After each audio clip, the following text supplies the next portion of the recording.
If you live in the Clintonville area of Columbus, Ohio, you probably receive my monthly real estate newsletter in the mail. Hi, my name is Mike McLaughlin. I'm a licensed real estate agent with Remax Capital Center, which is located on North High Street in Clintonville. The newsletter is a folded, legal-size sheet of paper and is called Clintonville Real Estate News. It contains a market update, the previous month's residential sales, stats, and tips for buyers, sellers, and homeowners.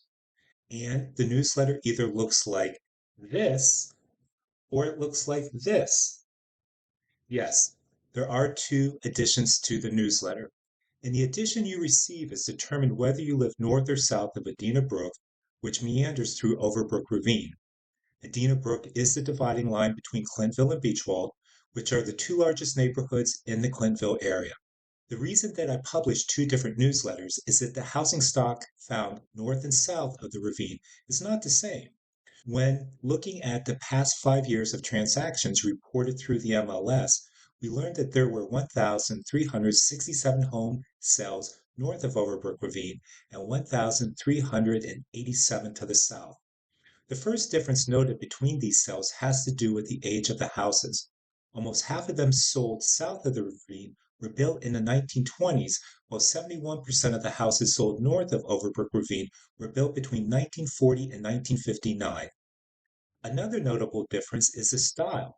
70% of the houses sold south of the ravine were either a two, two and a half, or three-story home, whereas over 70% of the sales to the north were either a Cape Cod or ranch style house, which both feature at least one bedroom on the first floor. The average square footage of the houses sold north and south of Overbrook Ravine are also different. The smaller ones tended to be to the north of the ravine, while the medium-sized houses were easier to find to the south.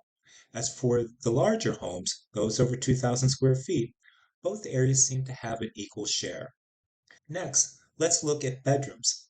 Here, we don't find much difference because three-bedroom homes were prevalent north and south of the ravine. However, there were a lot of two-bedroom house sales north of Overbrook, while it was a bit easier to find four-bedroom houses to the south. And just like with square footage, both areas had an equal share of 5+ bedroom houses. Finally, bathrooms.